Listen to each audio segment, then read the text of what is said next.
बिस्मिल्लाहिर्रहमानिर्रहीम। अस्सलाम वालेकुम। मैं हूं बिलाल अहमद। उम्मीद है आप सब खैरियत से होंगे। एक धमाकेदार खबर है। मुत्तहदा कौमी मूवमेंट पाकिस्तान के रहनुमा और साबिक मेयर कराची वसीम अख्तर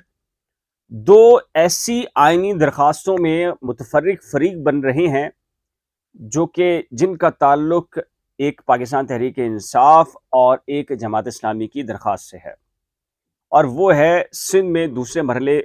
यानी कि कराची और हैदराबाद में जो बल्दियाती इंतखाबात नहीं हो रहे, ताख़ीर और डिले है, उसका जल्द अज जल्द इनकाद यकीनी बनाने से मुतालिक आज उसकी डिटेल हेयरिंग हुई है और अच्छी खासी क्लास हुई है इलेक्शन कमीशन ऑफ पाकिस्तान के नुमाइंदे की। क्या हुआ ये भी बताऊंगा, लेकिन वसीम अख्तर साहब क्यों आए हैं इसमें इंटरवीनर बनने के लिए दरख्वास्त जो उन्होंने दी है, बुनियादी मकसद इंतखाबात का जो इनकाद है उसको यकीनी बनाना और जल्द अज जल्द पाकिस्तान तहरीक इंसाफ और जमात इस्लामी की जो कोशिश है कि इंतखाबात हों उसमें उनका साथ देना है, या फिर इलेक्शन को डिले या फिर इलेक्शन का जो सिस्टम है उसको ख़त्म करना मकसूद है। क्या लॉजिक है इसके पीछे मैं आपको बताता हूँ। लेकिन आज हुआ क्या है,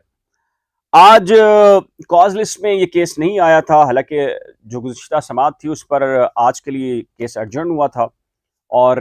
दोनों तरफ के जो वकला थे, पीटीआई के भी और जमात इस्लामी के भी,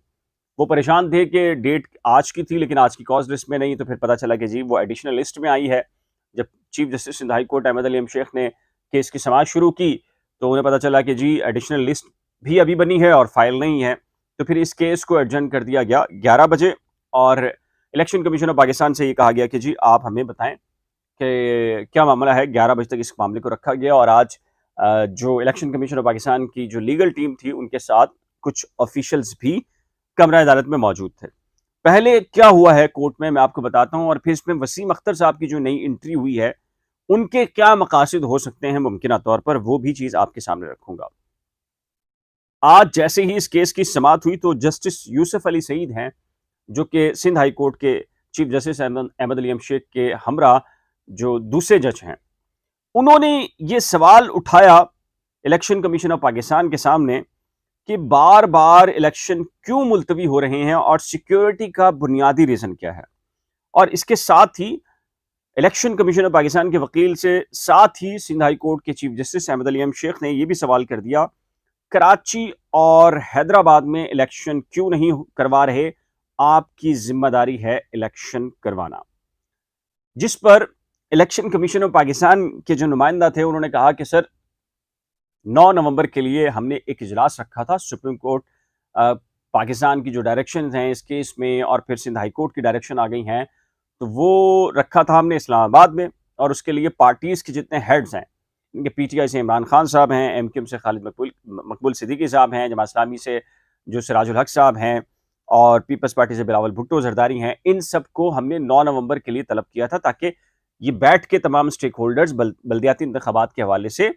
अपना कोई मैकेनिज्म बनाएं और अपनी कोई राय दें और मुतफिका फैसला हो। और लेकिन मामला ये हुआ कि 9 नवंबर को अल्लामा इकबाल की छुट्टी हो गई और उस वजह से ये इजलास नहीं हो सका, जिस पर सिंध हाई कोर्ट के चीफ जस्टिस अहमद अली शेख खासे भरम हुए इलेक्शन कमीशन के नुमाइंदे पर। उन्होंने कहा सरकारी छुट्टी थी, स्कूलों की छुट्टी हो जाती है, तो इसमें इजलास मुलतवी करना ये कौन सी लॉजिक है, आप इजलास कर सकते थे, इजलास क्यों नहीं किया आपने, बहुत हो गया, fill for election commission of Pakistan ये बल्दियाती इंतखाबात करवाएं। अब अगला जो मामला ये था कि गुज़िश्ता समाअत पर अदालत ने आईजी सिंध और डीजी रेंजर्स से ये पूछा था कि सिक्योरिटी के हवाले से हमें रिपोर्ट बताएं, और इस सिलसिले में चीफ जस्टिस ने आज वही कहा, आईजी सिंध और डीजी रेंजर्स की रिपोर्ट्स कहां पर हैं। इलेक्शन कमीशन ऑफ पाकिस्तान ने उनके जो नुमाइंदा थे उन्होंने कहा कि जी सिंध हुकूमत ने दरखास्त की है कि पुलिस सैलाब जदगान की इमदादी सरगर्मियों की सिक्योरिटी पर मसरूफ है। चीफ जस्टिस अहमद अली शेख ने कहा सैलाब में कौन सी पुलिस जाती है, कोई एक गांव बता दें जहां पुलिस ने सैलाब मुतासरीन के लिए ऑपरेशन किया हो, कितनी मजमूई नफरी है सिंध में, बताएं पुलिस कहां कहां तैनात है। जिस पर एडवोकेट जनरल सिंध, जाहिर है कि उनके पास कोई जवाब नहीं था, तो उन्होंने कहा कि मजीद मोहलत दे दीजिए तो हम आपको पूरी की पूरी तफसील बता देते हैं। जिस पर अदालत ने यह कहा कि हम ज़्यादा वक्त नहीं दे सकते, हमें फौरी तौर पर रिपोर्ट दी जाए ڈی جی رینجرز اور آئی جی سندھ اپنے اہلکاروں کی تمام تر فہرست دیں کہ جی کہاں کہاں ان کی ڈپلائمنٹ ہے۔ عدالت نے یہ بھی کہا ہے ڈی جی رینجرز اور آئی جی سندھ خود پیش ہوں یا سینئر آفیسر کو تعینات کریں جو ساری کی ساری جو رپورٹ ہے وہ عدالت میں جمع کرائیں۔ اور عدالت نے یہ بھی کہا ہے کیونکہ الیکشن کمیشن آف پاکستان نے کہا ہے کہ اب جو 9 نومبر کو جو اجلاس رکھنا تھا وہ اب 14 کے لیے ایڈجرن ہو گیا ہے، تو کورٹ نے ایگزیکٹلی 14 کے لیے اس کیس کی ڈیٹ کو مسترد یعنی کہ ملتوی کیا ہے، اور ساتھ میں یہ کہا ہے کہ 14 کو ہی عدالت کوئی نہ کوئی فیصلہ کرے گی۔ اور الیکشن کمیشن آف پاکستان کو بارہا یہ کہا ہے کہ جی آپ اس کے اوپر میکنزم بنائیں اور ہمیں یہ بتائیں کہ بلدیاتی انتخابات کب ہو رہے ہیں، اور کسی بھی کہہ لیجئے کہ سسٹم کو چلانے کے لیے، بلدیاتی معاملات کو چلانے کے لیے بلدیاتی انتخابات کا انعقاد ضروری ہوتا ہے۔ اب آتے ہیں وسیم اختر صاحب کی طرف۔ وسیم اختر صاحب نے متفرق فریق بننے سے متعلق جو درخواست ہے وہ کیوں ہے، یعنی کہ جماعت اسلامی، پاکستان تحریک انصاف، ان کا ایک الگ موقف ہے، اور یہ دونوں جماعتیں یہ کہہ رہی ہیں کہ جلد از جلد بلدیاتی انتخابات کرائے جائیں، بلکہ حلقہ بندیاں ہوں، مردم شماری، دیگر ایشوز، اختیارات، یہ سارے پھڈے، لڑائیاں، جھگڑے، اختلافات اپنی جگہ، اور یہ بعد میں بھی جس کا میئر ہوگا وہ خود کرتا رہے گا، ساری چیزیں کرتا رہے گا، لیکن انتخابات کروا دیں آپ۔ لیکن آپ کو پتا ہے کہ پاکستان پیپلز پارٹی ہو، ایم کیو ایم ہو، نون لیگ تو خیر یہاں ہے نہیں، تو یہ دو جماعتیں ایسی ہیں جو کہہ رہی ہیں کہ پہلے آپ حلقہ بندیاں ہو یا مردم شماری ہو، اس کے بعد یہ ساری چیزیں ہوں۔ لیکن جماعت اسلامی اور پی ٹی آئی کا موقف مختلف ہے۔ تو اب وسیم اختر صاحب اس درخواست میں فریق کیوں بن رہے ہیں؟ حالانکہ ان کی مختلف درخواستیں جو بیرسٹر فروغ نسیم کی جانب سے دائر کی گئی تھیں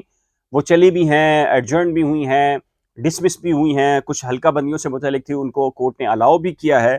لیکن ایم کیو ایم پاکستان کیوں اس درخواست میں فریق بن رہی ہے؟ بڑا ہی امپورٹنٹ قسم کا ایک کوشچن مارک ہے، کیونکہ جماعت اسلامی اور پی ٹی آئی کہہ رہی ہے کہ انتخابات ہوں، ایم کیو ایم اور پیپلز پارٹی یہ نہیں چاہتے۔ لگتا یوں ہے کہ جماعت اسلامی اور پی ٹی آئی کی ان درخواستوں میں لگتا یہ ہے کہ عدالت یہ ڈائریکشن دے دے گی کہ بلدیاتی انتخابات جلد از جلد ان کا انعقاد یقینی بنایا جائے۔ تو M Q M Pakistan Waseem Akhtar کے ذریعے آئی ہے کہ بغیر حلقہ بندیوں کے کیسے ممکن ہے، یا جو مردم شماری ہے اس کے اوپر ایک کوشچن مارک ہے، سوالیہ نشان ہے، تو اس سے پہلے اس کا انعقاد کیسے ہو سکتا ہے؟ تو یہی ایک ہمیں جو نظر آیا ہے کہ وسیم اختر صاحب اس کیس میں جو فریق بنے ہیں کہ وہ یہ چاہتے ہیں کہ بلدیاتی انتخابات نہ ہوں، اور ذرائع بھی ہمیں یہ کہہ رہے ہیں کہ پاکستان کے اندر جو موجودہ سسٹم ہے اس کے اندر بلدیاتی انتخابات نظر نہیں آ رہے اگلے 1 سال تک۔ اور اب یہ وسیم اختر صاحب کی جو درخواست آئی ہے وہ اسی طرف اشارہ ہے، جن لوگوں نے ظاہر ہے کہ سسٹم کو چلانا ہے، آپ کو پتہ ہے کہ ایم کیو ایم اس سسٹم میں حصہ ہے باقاعدہ، اور ان کی مرضی اور منشا کے بغیر کچھ چیز نہیں ہوتی۔ اور آپ کو یہ بھی پتہ ہے کہ بلدیاتی انتخابات کو روکا جاتا ہے، ملک میں مارشل لاؤں کے دور میں ہی بلدیاتی انتخابات ہوئے ہیں، اور آپ ایوب خان سے لے کے ضیاء الحق اور ضیاء الحق سے لے کے مشرف تک دیکھیں تو آپ کو بلدیاتی انتخابات مارشل لاؤں کے زمانے میں ہی نظر آئیں گے۔ تو کیا ملکی حالات کس طرف جا رہے ہیں؟ ابھی کیوں روکا جا رہا ہے بلدیاتی انتخابات کو، اور اگلے 1 سال کے لیے کہا جا رہا ہے کہ اس کا انعقاد نہیں ہو سکتا؟ تو یہ کیا اشارے ہیں کہ ملک کے اندر ایک آپشن موجود ہے، وہ ہے ماشاء اللہ کا، اگر سارے بچے اگر بات نہیں مانتے اور جو کہہ لیجئے کہ ماسٹر ہے اس کی بات نہیں چلتی، تو پھر ظاہر ہے کہ یہی ہوگا کہ وہ خود آ کر بیٹھنا چاہتے ہیں۔ کیا ہوگا؟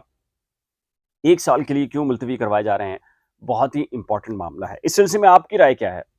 اپنی قیمتی رائے کا اظہار نیچے دیے گئے کمنٹ سیکشن میں ضرور تحریر کیجیے گا۔ ایک نئے ولاگ کے ساتھ جلد ملیں گے، لیکن جانے سے پہلے ریکویسٹ ہے کہ اگر آپ نے کرنٹ افیئرز ود بلال اور نئی کوچ کو ابھی تک سبسکرائب نہیں کیا تو براہ کرم سبسکرائب، ویڈیو کو شیئر، لائک اور بیل آئیکن کو لازم پریس کیجیے گا۔ خدا حافظ۔